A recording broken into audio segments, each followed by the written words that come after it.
So let's go to visit this apartment on Avenue Foch. 260 square meters with 4 bedrooms. Okay. Are we ready? So the building was built in 1934. Karine Jasso, agent immobilier de luxe, propose aujourd'hui à Camille, sa riche cliente américaine, un appartement dans l'une des avenues les plus chères de Paris. And you can see the charm of the old building with all the boiseries. Originaire de New York, Camille vit à Paris depuis 10 ans. Elle est mariée à un artiste français célèbre dont elle n'a pas voulu nous révéler le nom. Ils ont 3 enfants. Cet ascenseur est immense. And you can get in with all the luggage when you come back from the airport. Ils veulent quitter leurs 165 mètres carrés, devenus trop petits pour eux. Bonjour, Camille, notre CEO, Franck Silver. Enchantée. Franck Silver, le patron de Karine, est en charge de la vente.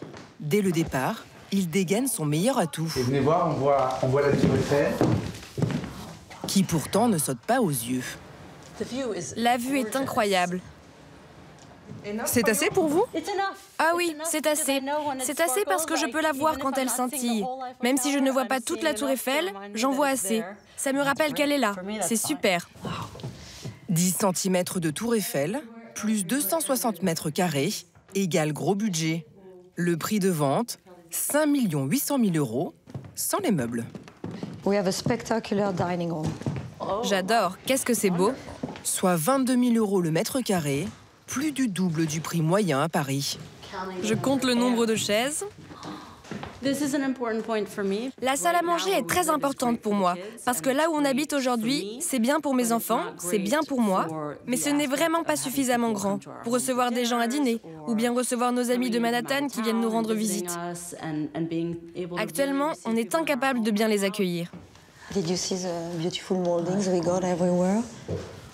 Nothing comparable to New York. Absolument pas.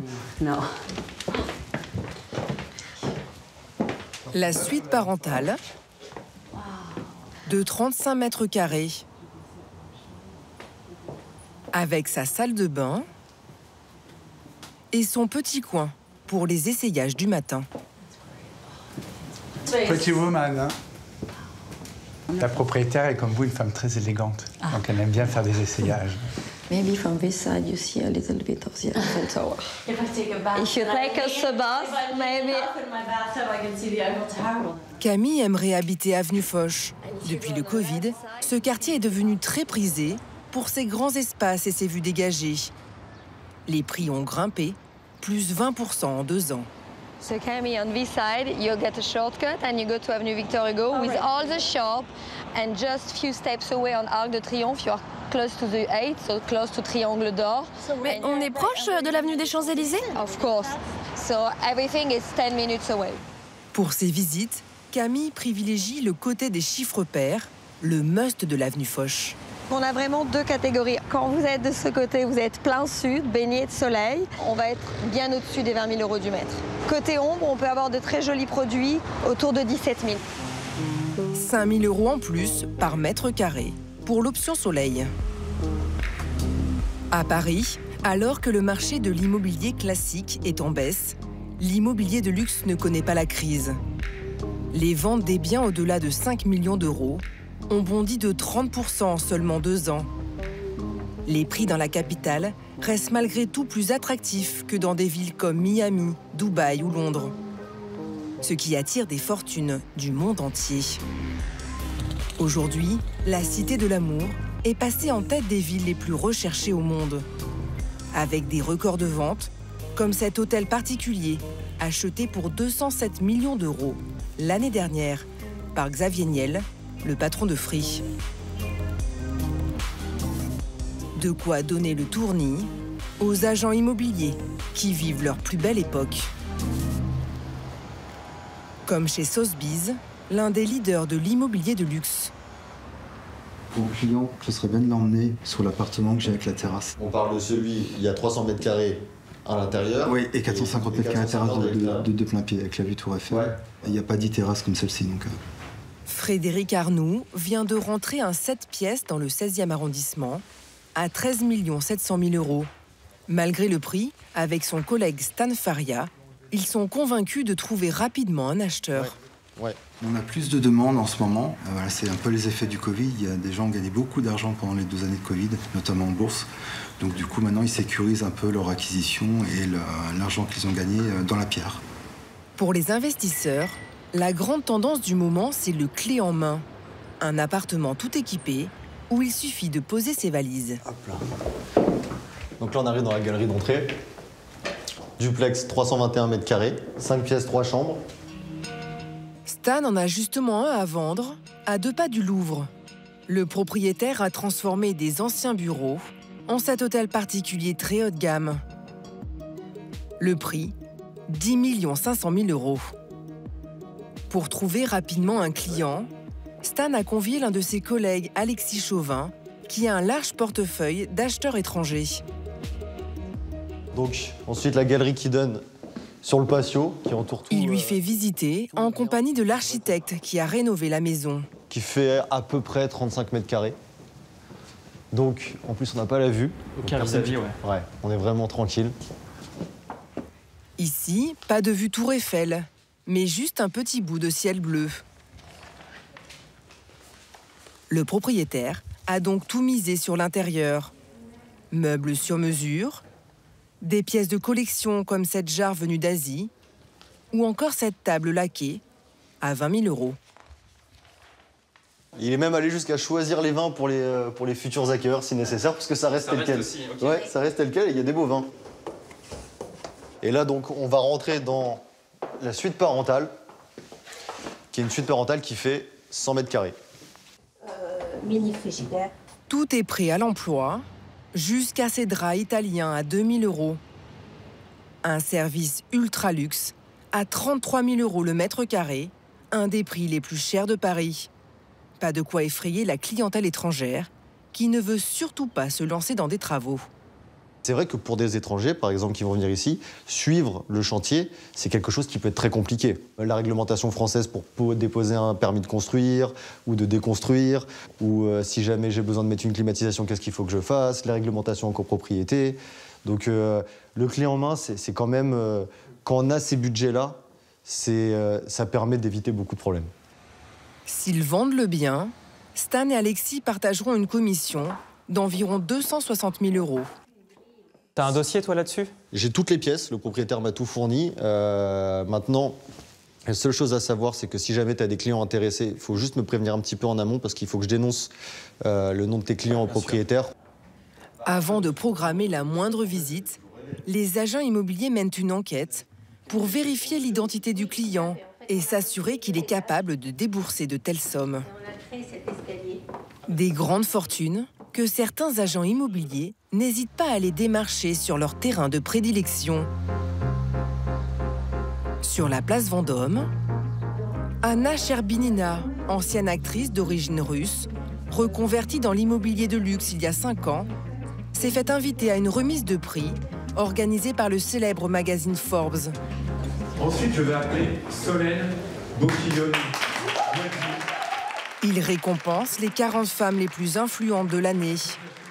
Elles sont ingénieures, comédiennes, médecins ou encore femmes politiques, comme Marlène Schiappa, secrétaire d'État au gouvernement.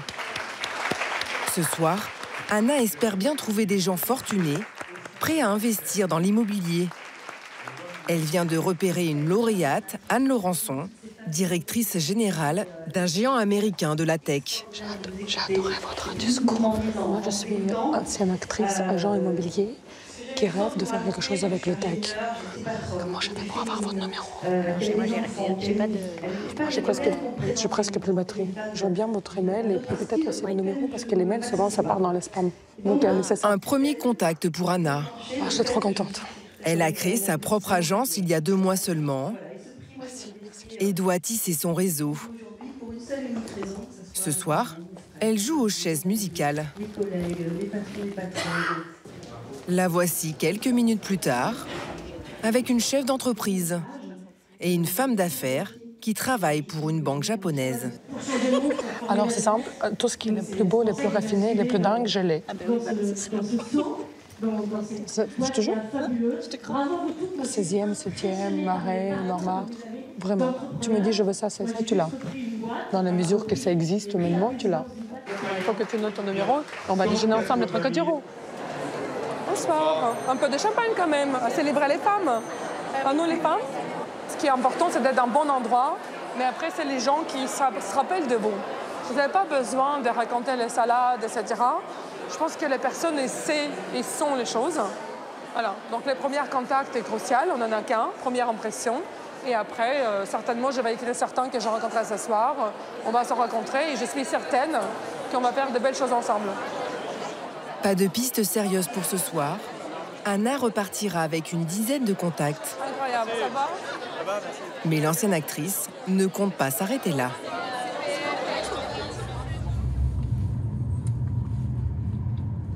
Messieurs, je voudrais vraiment s'arrêter au milieu.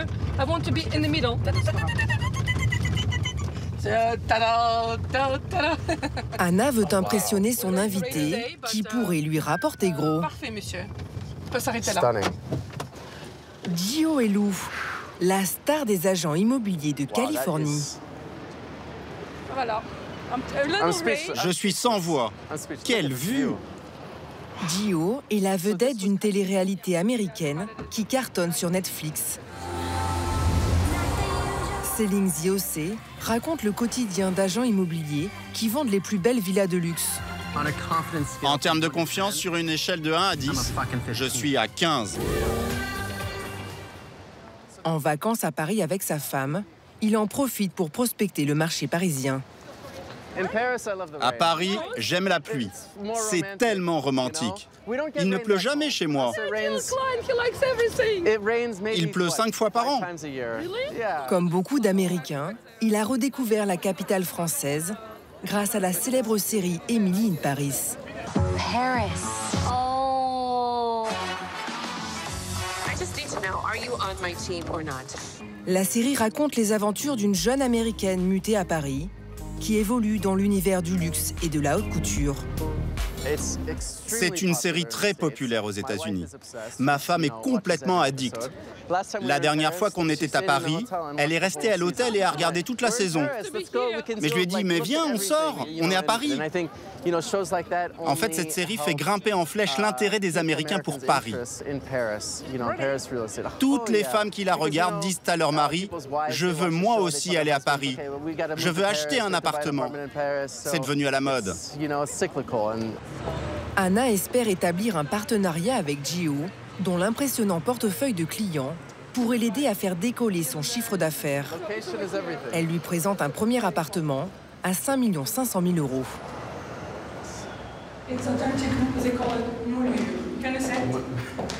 Encore une fois? Les représentants du propriétaire les attendent. Bonjour. Gio recherche un appartement pour un riche homme d'affaires qui a fait fortune dans le médical. Il veut un pied-à-terre à Paris. Waouh, c'est magnifique. Pour venir en famille 3 à 4 fois dans l'année.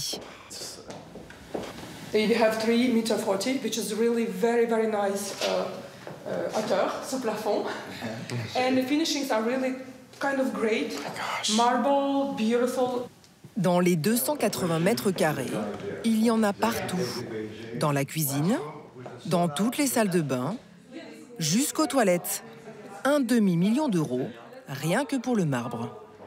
You like marble? J'adore le marbre. Mais à la surprise d'Anna, ce qui impressionne le plus Gio, Ah, voilà. Ça, c'est super. ce sont les placards. Vendu. Et tant mieux s'il y en a beaucoup. Pour nous, les Américains, c'est très important d'avoir des placards. Oui, mais quand même, les gens ont tellement d'affaires qu'ils veulent savoir où ils vont pouvoir toutes les ranger. Oh, j'adore ça. C'est tellement charmant. On ne voit plus ça nulle part. C'est magnifique, j'adore. C'est charmant parce qu'on ne se sent plus du tout aux États-Unis. On est à Paris.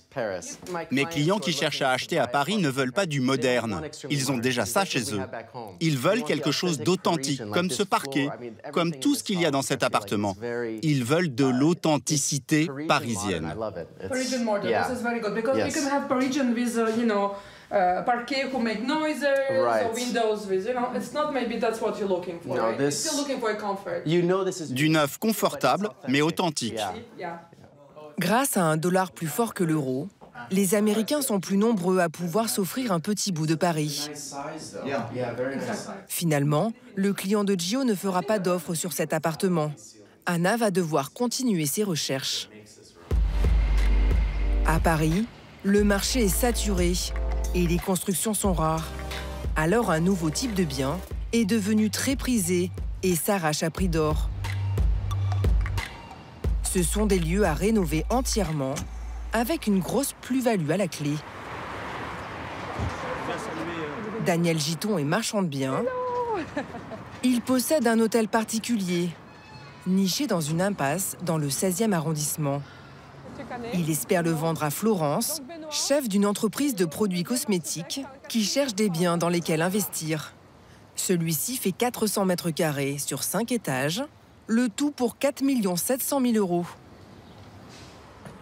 Sauf qu'à l'intérieur, il faut avoir un peu d'imagination pour se projeter. Voilà. Donc du coup, sur ce plateau-là, le premier plateau, qui est d'ailleurs très lumineux, il y a c'est circulaire, ça me fait penser à Palazzo. Florence, qu'est-ce que tu en penses? Comment tu penses cette pièce? Ce sera, j'imagine, une pièce de réception. Oui, ça c'est la pièce de réception, on imagine déjà avec un grand lustre. Voilà, vu la hauteur sous le plafond. Pour faire rêver un peu Florence, 2 architectes ont été mandatés pour réaliser des plans 3D de chaque pièce. Voilà, on s'en rend compte là, si vous avez. Et là, c'est ce dont on parlait, là. Voilà un petit peu l'esprit de ce que ça va donner. La volumétrie, ça vous permet de situer la taille d'un canapé, de situer la taille d'une table de billard, d'un fauteuil, parce qu'on ne se rend pas compte, parce que c'est une pièce vide. C'est un tas d'images qu'on se met petit à petit, qu'on superpose pour arriver au projet final qui va leur plaire. J'ai pas peur des travaux. Donc c'est pas ça qui m'angoisse, les travaux ne m'angoissent pas. Donc j'ai pas peur, c'est le volume et puis la nature de la maison, voilà, le potentiel. Florence est habituée à ce genre d'opération. Avec son mari médecin, ils achètent, rénovent et revendent plus cher. Dans une rénovation comme celle-ci, ils le savent, le choix des matériaux va faire monter l'addition. Ça, c'est de la lave émaillée. Ça peut servir pour du plan de travail, pour du sol. Delphine Momo, architecte de renom, est spécialisée dans le luxe. Si on imagine ce genre de matériaux et de finition, on peut arriver aux alentours des 3 000 € du mètre carré, à peu près. Voilà. Soit 1 200 000 € de frais de rénovation. Au total, un investissement de près de 6 millions d'euros. Logiquement, c'est pas un mauvais investissement d'investir à Paris. Mais on dans tous les cas. quand même encore un peu. Bon, bah oui, un peu obligé de réfléchir quand même. C'est pas vous entendez les prix, 1 million de travaux, ça a rajouté, donc c'est quand même pas négligeable. Je mets quand même beaucoup d'argent dedans. Faut pas que je le mette à fond perdu. Ce qui pourrait faire grimper la plus-value, c'est ce toit aménageable en une immense terrasse, 70 mètres carrés, qui ne sont pas comptabilisés dans le prix de vente. Tout mètre carré en plus, c'est un plus. 70 mètres en plus. Moi, même pour 10 mètres, je monte. Au prix du marché actuel, Florence et son mari pourraient espérer réaliser une plus-value d'environ 700 000 €. Pour terminer son opération séduction, Anna emmène Florence à 400 mètres du bien dans un club 5 étoiles très sélect, avec un abonnement obligatoire de 4 500 € par an. Si Anna réussit à convaincre Florence d'investir, elle empochera près de 200 000 € de commission.